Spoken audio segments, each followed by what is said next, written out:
Été 2018. Au cœur de la Haute-Loire, en Auvergne, le soleil implacable écrasait le hameau reculé de Saint-Just-en-Chassagne. Niché dans l'aile et crin verdoyant des monts du Velay, ce petit ensemble de vieilles pierres semblait figé hors du temps, enveloppé d'une chaleur suffocante et d'un silence si profond qu'il en devenait assourdissant. Seul le bourdonnement persistant des mouches, insouciantes, venait briser cette quiétude ancestrale, planant au-dessus des fermes endormies, dont l'une, plus isolée et visiblement abandonnée depuis des décennies, était connue localement comme l'ancienne demeure des Dubois. Ses volets clos et ses murs lézardés racontaient déjà une histoire de temps révolu, de vie passée, et de secrets enfouis, sous des couches de poussière et d'oubli, une atmosphère lourde de non-dits imprégnant l'air stagnant. C'est précisément dans le grenier de cette bâtisse, où les toiles d'araignées tissaient des dentelles fantomatiques, et où la lumière filtrait à peine à travers les lucarnes encrassées, que le hasard allait orchestrer une rencontre fortuite avec le passé. Deux jeunes randonneurs, surpris par un orage soudain et cherchant désespérément un abri contre la fureur des éléments, avaient poussé la porte branlante de la ferme. En gravissant les marches grinçantes vers l'obscurité du grenier, ils furent saisis par l'odeur caractéristique du temps long. Un mélange âcre de moisis, de vieux bois et de poussière accumulée. Au fond de cette pièce étouffante, à demi cachée sous des draps déchirés et des amas de foin, gisait une malle en bois sombre, solidement cadenassée, qui dégageait une odeur particulière, celle du confiné, du papier jauni, et d'un mystère ancien. La curiosité l'emportant sur la prudence, et profitant d'un cadenas rouillé qui céda facilement, les jeunes gens ouvrirent la malle. Ce qu'ils découvrirent à l'intérieur dépassa de loin leurs attentes d'une simple curiosité archéologique. Non pas des trésors, mais une collection de journaux intimes manuscrits, aux écritures variées, témoignages silencieux de plusieurs mains et époques. Des coupures de presse jaunies, datant du début du XXe siècle, côtoyaient des photographies fanées, dont les visages de jeunes femmes aux regards étrangement hantés semblaient les fixer depuis un passé lointain et douloureux. Le dernier journal, distinctement daté de 1971, s'interrompait brusquement, laissant en suspens une phrase glaçante et définitive, gravée à jamais dans la mémoire des découvreurs, « Que Dieu nous pardonne ce que les hommes nous ont fait ». Cette malle, découverte par hasard dans le grenier poussiéreux de la ferme du Bois à Saint-Just-en-Chassagne, s'avéra être bien plus qu'une simple curiosité archéologique. Elle est la clé d'une histoire glaçante, celle des filles du Bois. Une lignée de femmes dont le destin, de génération en génération, semble avoir été scellé par une implacable malédiction. Les journaux intimes et les coupures de presse jaunie, remontant au début du XXe siècle, révèlent une série de tragédies inexpliquées. Des disparitions soudaines, des suicides troublants, des vies brisées par une oppression invisible et persistante. Ces récits fragmentés, écrits par des mains différentes à travers les décennies, dessinent un tableau sombre, bien loin des légendes villageoises. Le fardeau de cette malédiction s'est transmis, transformant la résignation en un destin inéluctable pour ces femmes piégées dans un silence assourdissant. Le conflit central de cette affaire ne réside pas dans une force mystique ou une superstition ancestrale, mais dans le lourd secret familial et communautaire, qui a permis à ces tragédies de se perpétuer dans l'ombre. Les filles du Bois, n'étaient pas victimes d'une entité spectrale, mais d'un système de violence et de contrôle patriarcal profondément enraciné, protégé par l'isolement du hameau et la peur ambiante. La question n'est plus de savoir quelle malédiction les a frappées, mais comment le silence est devenu une prison, pourquoi la justice, si elle fut saisie, n'est jamais intervenue efficacement, et comment cette omerta a pu emprisonner des vies entières. L'enquête vise à comprendre la nature réelle de cette malédiction, révélant comment la vérité peut, même des décennies plus tard, briser les chaînes du passé, et enfin apporter une forme de libération à ces âmes oubliées. Pour appréhender pleinement l'ampleur de cette tragédie, il est crucial de se plonger dans le contexte spécifique de la France rurale du début du XXe siècle, et même bien au-delà. Des hameaux comme Saint-Just-en-Chassagne étaient caractérisés par un isolement prononcé, une dépendance quasi absolue envers les structures familiales et communautaires, et une méfiance généralisée envers toute autorité extérieure. Dans ces poches de résistance culturelle, la loi non écrite des traditions et de l'honneur familial primait souvent sur le droit écrit de la République. La gendarmerie, souvent sous-effectif et peu encline à s'immiscer dans ce qu'elle considérait comme des affaires de famille, rencontrait des difficultés insurmontables à enquêter sur des faits dissimulés par un mur infranchissable d'omerta. Évolution des droits des femmes et de la protection de l'enfance en France, bien que progressive, n'a que très lentement atteint ces zones reculées, où la parole des victimes était systématiquement étouffée. Honte, peur et puissance des patriarches locaux, figures intouchables, formaient un carcan oppressant. Cette histoire est un miroir saisissant des tensions profondes entre la modernité naissante et des traditions ancestrales figées, où la violence intrafamiliale pouvait prospérer à l'abri des regards, minimisée ou niée. Elle est aussi le témoignage poignant de la longue et difficile lutte pour la reconnaissance de ces violences en France, souvent invisibles et longtemps impunies, laissant derrière elles des générations de vies brisées et de secrets pesants, attendant d'être enfin révélés à la lumière du jour. À elle, été 2018, la découverte des jeunes randonneurs fut rapidement signalée à la gendarmerie locale. La malle, son contenu énigmatique et son odeur séculaire atterrirent ainsi sur le bureau du capitaine Paul Morel. Ce gendarme d'expérience, habitué aux affaires de routine de la Haute-Loire, accueillit la trouvaille avec un certain scepticisme, y voyant un fait divers insolite, potentiellement lié à de simples légendes locales.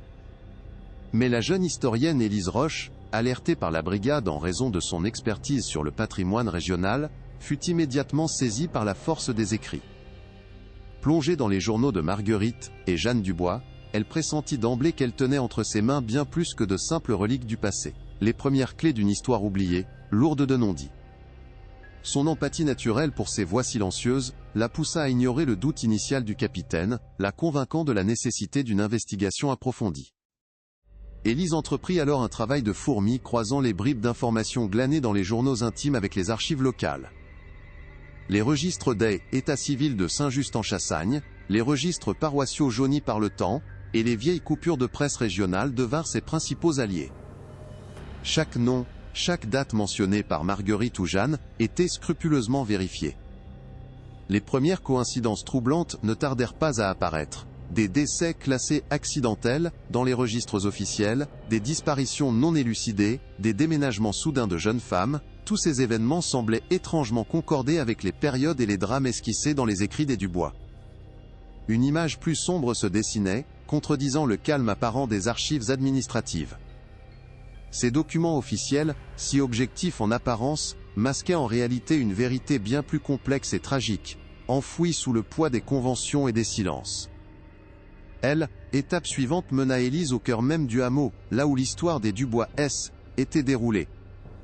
Armée de sa persévérance et d'une approche respectueuse, elle tenta d'approcher les rares habitants encore présents, des figures âgées dont la mémoire aurait pu receler des fragments de vérité. Mais très vite, elle se heurta à un mur d'omerta. Les visages se fermaient, les réponses devenaient évasives, certains se montraient même hostiles à cette intrusion dans un passé qu'ils voulaient manifestement laisser endormi. D'autres, plus rares, murmuraient des bribes de légendes ou de malédictions, des contes populaires qui, loin d'éclaircir les faits, les enveloppaient d'un voile de superstition, détournant l'attention de la réalité crue. Le silence du hameau, jadis perçu comme une simple quiétude, révélait désormais sa véritable nature, une prison invisible, bâtie de peur et de pudeur, protégeant des secrets que personne n'osait briser. Malgré cette résistance locale, Élise ne se découragea pas. Elle continua à accumuler les pièces du puzzle, présentant régulièrement ses découvertes au capitaine Morel. Celui-ci, bien que de plus en plus intrigué, restait prudent. La nature des faits, si anciens, la quasi-impossibilité de recueillir des preuves modernes, et les complexités juridiques d'une affaire datant de plusieurs décennies, le rendaient hésitant. Ces histoires de vieilles familles, Mademoiselle Roche, finissent souvent par être que des rumeurs amplifiées par le temps, lui répétait-il, conscient des limites de son pouvoir d'action face à un passé aussi lointain. Pourtant, chaque nouvelle révélation d'Élise, chaque coïncidence troublante, commençait à éroder sa réticence. Le poids des témoignages écrits, bien que fragmentés, et la persistance de l'historienne finissaient par instiller en lui un doute grandissant, le poussant à reconsidérer la possibilité d'une enquête plus approfondie. Au fil de ses recherches, une figure centrale émergea des pages jaunies des journaux, Adrien Dubois, le patriarche. Les écrits de Marguerite et Jeanne, bien que souvent elliptiques pour des raisons évidentes de prudence, commençaient à dessiner le portrait d'un homme à l'autorité tyrannique, dont le contrôle absolu sur sa famille semblait avoir été la source de bien des malheurs. Élise commença à identifier un schéma répétitif, une sombre mécanique familiale. Des mariages forcés arrangés sans le consentement des jeunes filles, des grossesses non désirées dissimulées, et de jeunes femmes de la lignée placées ou disparues, dans des circonstances opaques. Il devenait évident que la malédiction dont parlaient les villageois n'avait rien de surnaturel. Elle était le fruit d'une violence domestique et patriarcale systémique, Une oppression humaine qui, transmise de génération en génération, avait transformé la ferme des Dubois en une prison silencieuse et mortelle pour ses occupantes. Malgré l'accumulation de preuves indirectes et les recoupements troublants, le capitaine Morel se heurtait désormais à une réalité implacable, celle de l'appareil judiciaire. Son scepticisme initial, teinté de prudence, se mua en une ferme réticence face à l'ouverture d'une enquête formelle. Les faits, datant de plus d'un demi-siècle, tombaient sous le coup de la prescription. L'absence de témoins directs encore vivants et crédibles, l'impossibilité de mener des expertises médico-légales modernes sur des scènes de crimes disparus, et la complexité inhérente à la réouverture d'une affaire aussi lointaine, constituaient des obstacles quasi insurmontables. Pour la gendarmerie, habituée aux procédures claires et aux preuves tangibles, le dossier des filles Dubois relevait davantage du travail d'historien que de l'investigation criminelle. Le capitaine lui expliquait avec une résignation professionnelle que sans un élément nouveau et irréfutable, sa marge de manœuvre était quasi nulle, le système N étant pas conçu pour exhumer de tels fantômes du passé. Élise se sentait prise au piège d'une double omerta, celle du village, qui protégeait ses secrets par le silence des vivants, et celle de l'administration, qui les enterrait sous le poids des procédures et des délais. La frustration la gagnait, face à cette mécanique implacable, qui refusait de reconnaître la légitimité de sa quête. Elle avait la conviction profonde que ces femmes méritaient plus qu'une simple note de bas de page dans l'histoire locale. Leur souffrance, consignée sur des pages jaunies, réclamait une reconnaissance, une justice, même symbolique. Mais le système était aveugle aux émotions, insensible aux appels du passé. Il exigeait des preuves matérielles, des témoignages récents, des éléments qui, par nature, étaient presque impossibles à obtenir pour des événements survenus si longtemps auparavant. Était une bataille contre le temps, mais aussi contre l'inertie d'une machine pensée pour le présent, non pour la résurrection des injustices anciennes. Pourtant, la jeune historienne refusait de capituler. Chaque refus, chaque obstacle administratif, ne faisait que renforcer sa détermination. Elle comprit alors que pour briser cette double barrière, celle du village et celle de l'État, il lui faudrait trouver non pas une simple accumulation de faits, mais une preuve irréfutable, quelque chose de si concret que même la bureaucratie la plus rigide ne pourrait l'ignorer. Son regard retourna vers les journaux intimes, cherchant des indices, des détails qu'elle aurait pu manquer, des mentions de lieux, d'objets, ou de personnes qui pourraient encore exister. Elle savait que la vérité était là, enfouie non seulement dans les silences, mais aussi dans les méandres d'une mémoire collective fragmentée. Élise se jura de ne pas laisser ses filles Dubois sombrer une seconde fois dans l'oubli, déterminée à trouver la clé qui ouvrirait enfin les portes de leur prison silencieuse. Quitte à explorer des pistes inattendues, au-delà des sentiers battus de l'enquête conventionnelle. Pourtant, la jeune historienne refusait de capituler. Chaque refus, chaque obstacle administratif, ne faisait que renforcer sa détermination. Elle comprit alors que pour briser cette double barrière, celle du village et celle de l'État, il lui faudrait trouver non pas une simple accumulation de faits, mais une preuve irréfutable. Quelque chose de si concret que même la bureaucratie la plus rigide ne pourrait l'ignorer. Son regard retourna vers les journaux intimes, cherchant des indices, des détails qu'elle aurait pu manquer, des mentions de lieux, d'objets, ou de personnes qui pourraient encore exister. Elle savait que la vérité était là, enfouie non seulement dans les silences, mais aussi dans les méandres d'une mémoire collective fragmentée. Élise se jura de ne pas laisser ses filles Dubois sombrer une seconde fois dans l'oubli, déterminée à trouver la clé qui ouvrirait enfin les portes de leur prison silencieuse, quitte à explorer des pistes inattendues, au-delà des sentiers battus de l'enquête conventionnelle. Et puis, le destin frappa à sa porte. Un après-midi, un appel téléphonique offrit une lueur d'espoir inattendue. Une vieille dame, Marguerite Lavigne, dont la famille avait jadis travaillé la terre voisine des Dubois, contacta Élise. Hospitalisée et sentant sa fin proche, elle était hantée par un secret qu'elle ne pouvait plus garder. D'une voix frêle, elle révéla l'existence d'une parcelle de terre oubliée, non répertoriée sur les cadastres officiels, mais connue des anciens comme le lieu où plusieurs filles Dubois avaient été inhumées dans la plus grande discrétion, loin des regards et des registres. Elle parlait de sépultures anonymes, de douleurs muettes, et d'une promesse faite jadis de ne jamais rien révéler. Cette information, si fragile soit-elle, était l'élément déclencheur que Élise attendait. Elle la transmit immédiatement au capitaine Morel. Ce dernier, malgré son scepticisme initial et la complexité juridique des faits prescrits, ne put ignorer cette révélation. La notion de sépultures irrégulières offrait une porte d'entrée légale, un motif tangible pour l'intervention de la justice. Ce N était plus une simple histoire de famille, mais une potentielle infraction pénale relevant directement de ses compétences. Le capitaine, mesurant l'ampleur de l'enjeu et la persévérance d'Élise, décida d'ouvrir une enquête préliminaire, autorisant des recherches approfondies sur le terrain, une décision audacieuse, face à un passé si lointain. Les semaines suivantes furent consacrées aux préparatifs minutieux. Des archéologues judiciaires, épaulés par des gendarmes spécialisés, furent dépêchés sur la parcelle indiquée par Madame Lavigne. Le travail fut lent et méthodique, chaque coup de pelle soulevant des couches de terre et de silence. La tension était palpable, mêlée d'un espoir fébrile. Et puis, la découverte. Les premières fouilles mirent au jour des ossements humains, confirmant les dires de l'ancienne villageoise. La présence de plusieurs corps, enterrés de manière informelle, sans cercueil ni rite funéraire, transforma la simple rumeur en une macabre réalité. L'histoire des filles du bois prenait une dimension tragique et physique. Les analyses médico-légales, rendues complexes par l'ancienneté des restes, commencèrent à livrer leurs secrets. Les experts du laboratoire de Lyon travaillèrent avec diligence, cherchant des indices sur les causes de la mort, et des éventuels traumatismes. Simultanément, la gendarmerie, forte de ces nouvelles preuves, identifia et approcha des descendants éloignés des filles du bois, dispersés en France. Confrontés aux faits incontestables des exhumations, certains d'entre eux, libérés par le poids du temps et la distance, commencèrent enfin à briser le silence familial.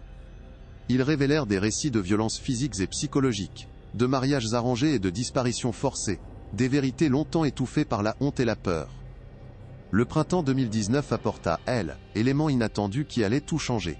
Un après-midi, le téléphone d'Élise sonna. Au bout du fil, une voix frêle, celle de Marguerite Lavigne, une femme âgée dont la famille avait autrefois cultivé les terres voisines des Dubois. Hospitalisée, sentant sa fin proche, elle était rongée par un secret qu'elle ne pouvait plus emporter dans la tombe. D'une clarté saisissante, elle révéla l'existence d'une parcelle de terre oubliée, non répertoriée sur les cadastres officiels, mais connue des anciens comme le lieu où plusieurs filles du bois avaient été inhumées dans la plus grande discrétion, loin des registres et des regards indiscrets. Elle évoqua des sépultures anonymes, des douleurs muettes, et le poids d'une promesse faite jadis de ne jamais rien révéler, brisée par le fardeau de sa conscience mourante. Cette révélation, aussi ténue fût-elle, était la brèche que Élise attendait désespérément. Elle la transmit sans délai au capitaine Morel.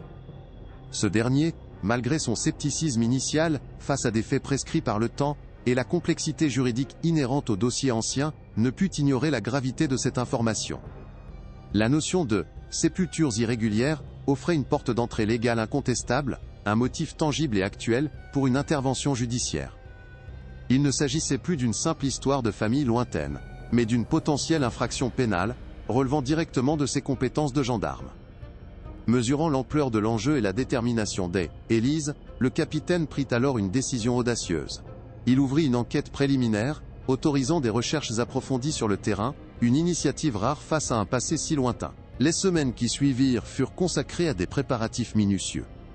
Des archéologues judiciaires, épaulés par des gendarmes spécialisés, furent dépêchés sur la parcelle anonyme indiquée par Madame Lavigne. Le travail fut lent et méthodique, chaque coup de pelle soulevant des couches de terre et de silence accumulé. La tension était palpable sur le site, mêlée d'un espoir fébrile. Et puis, la découverte se matérialisa. Les premières fouilles mirent au jour des ossements humains, confirmant de manière irréfutable les dires de l'ancienne villageoise. La présence de plusieurs corps, enterrés de manière informelle, sans cercueil ni rite funéraire, transforma la simple rumeur en une macabre réalité.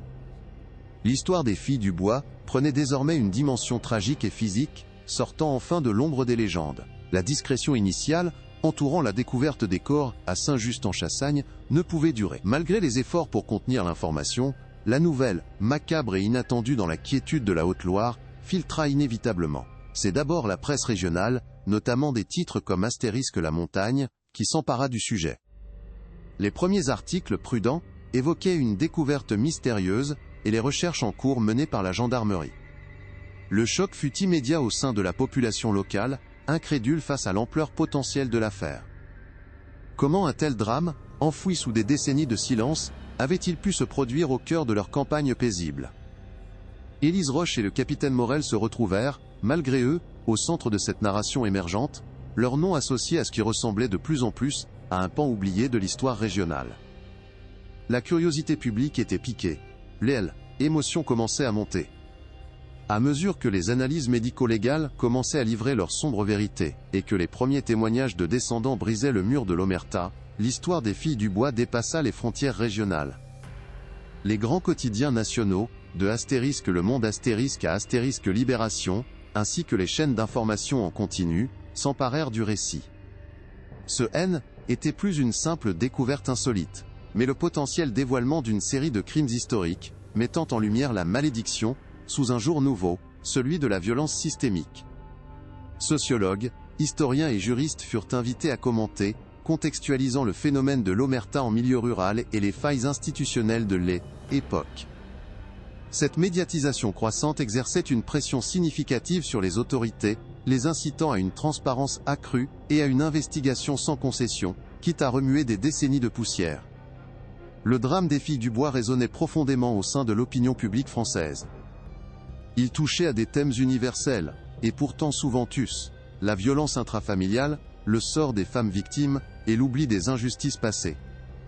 Les réseaux sociaux s'embrasèrent, devenant un forum où l'indignation et l'empathie s'exprimaient librement. De nombreux appels à la « justice pour les filles du bois » émergèrent, même si les faits étaient prescrits, témoignant d'un besoin collectif de reconnaissance. L'affaire relançait un débat crucial sur les chapitres sombres de l'histoire locale, la culture du silence qui a pu protéger des bourreaux, et la nécessité de ne jamais laisser l'oubli recouvrir de telles souffrances. Élise Roche, par sa persévérance et son humanité, incarnait aux yeux du public la voix de ces femmes longtemps réduites au silence. L'intense surveillance médiatique et l'intérêt public, bien que parfois accablants pour les enquêteurs et le village, eurent un effet inattendu. Ils galvanisèrent l'enquête. La pression extérieure poussa la gendarmerie et le système judiciaire à explorer chaque piste, avec une rigueur renouvelée, même face aux contraintes légales de la prescription. Pour Saint-Just-en-Chassagne, cette exposition fut un séisme. Le hameau, jadis figé dans son isolement, se retrouva sous les projecteurs, forçant ses habitants à confronter une histoire qu'ils avaient longtemps préféré ignorer ou masquer sous le voile des légendes. Si des divisions apparurent, certains villageois, libérés par la force des révélations et la pression externe, commencèrent à livrer des fragments de souvenirs, des non-dits qui, combinés aux preuves matérielles, déconstruisaient la malédiction pour révéler la glaçante réalité humaine. Les analyses médico-légales, fruits d'un travail acharné sur des vestiges d'un autre temps, ont enfin livré leur verdict implacable. Les experts du laboratoire lyonnais, avec une minutie scientifique, ont confirmé au-delà de tout doute raisonnable, la présence de signes de violence répétés sur les ossements exhumés. Des fractures non cicatrisées, des marques de coups anciens et des indices de malnutrition sévère ont dessiné un tableau glaçant. Celui de vie marquée par la souffrance physique et la privation, loin des simples accidents, ou maladies, enregistrés dans les registres d'antan. Ce N était plus une légende murmurée ou une supposition basée sur des écrits fragmentés, mais une vérité scientifique, brutale, qui s'imposait avec une force irréfutable. La malédiction des filles du bois prenait une forme terriblement humaine, celle d'une oppression quotidienne, méthodique, dont les corps portaient désormais les stigmates indélébiles, transformant le sol de Saint-Just-en-Chassagne en un mémorial involontaire de la cruauté humaine. Parallèlement à ces découvertes scientifiques, le témoignage tant attendu est enfin arrivé, brisant des décennies de silence et de non-dits. Un dernier descendant des Dubois, une femme âgée qui avait longtemps porté le poids d'un secret familial étouffant, a finalement trouvé la force de parler, libérée par la distance et le temps écoulé. Sa voix, empreinte de douleur et de soulagement, a révélé la pleine ampleur des atrocités. Elle a décrit la mainmise tyrannique d'Adrien Dubois, non seulement sur ses propres filles, mais aussi sur les femmes de la lignée, les maintenant dans un cycle infernal de peur, de soumission et de violence. Des mariages forcés arrangés sans le moindre consentement aux grossesses dissimulées, des coups aux abus psychologiques, la vérité s'est déployée, confirmant les fragments des journaux intimes et les suspicions d'Élise. Ce récit poignant, couplé aux preuves matérielles irréfutables, a scellé le destin de cette histoire, exposant une cruauté systémique, protégée par le mutisme généralisé. La malédiction des filles du bois, ce fléau qui avait hanté Saint-Just-en-Chassagne pendant des générations, s'est donc révélé être pas elle, œuvre d'une entité surnaturelle, mais le fruit amer d'une violence patriarcale systémique et d'une culture du secret et de la honte profondément enracinée. L'isolement du village, la puissance incontestée d'hommes comme Adrien Dubois et l'inertie d'une époque où la parole des femmes avait peu de valeur, avaient tissé une toile mortelle. Pour Élise Roche, était la confirmation déchirante de sa quête, une validation de la souffrance de ces femmes, dont elle avait ravivé la mémoire. Pour le capitaine Morel, la réalité de l'horreur dépassait ses doutes initiaux, le confrontant à l'ampleur d'un drame historique. La vérité, enfin mise au jour, brisait les chaînes du passé, offrant une reconnaissance posthume à ces âmes oubliées, mais confrontant aussi le village au reflet glaçant de son propre silence collectif. La révélation de la vérité sur les filles du bois a profondément secoué Saint-Just-en-Chassagne. Ce hameau, longtemps prisonnier de son propre silence, a été contraint de faire face à un passé qu'il avait préféré ignorer, enveloppé de légendes. Le choc initial fut immense, provoquant des divisions profondes au sein d'une communauté habituée à la discrétion. Pour certains, cette mise en lumière fut une trahison. Pour d'autres, et ils furent de plus en plus nombreux à mesure que la vérité s'imposait, ce fut une libération inespérée. Des souvenirs enfouis remontèrent, des paroles longtemps tues trouvèrent enfin un écho, brisant l'isolement des âmes blessées. L'histoire des Dubois est devenue un miroir pour la France rurale, rappelant l'importance cruciale de la mémoire collective et la nécessité d'affronter les chapitres les plus sombres de son histoire, pour que les souffrances passées ne soient jamais vaines, et que le silence ne devienne plus jamais un complice. C'est une victoire poignante de la vérité sur l'oubli. Malgré la prescription des faits, l'affaire des filles du bois a laissé une empreinte indélébile, bien au-delà de la Haute-Loire. Elle a ravivé un débat national essentiel sur les violences intrafamiliales en milieu rural, et la nécessité de briser l'omerta.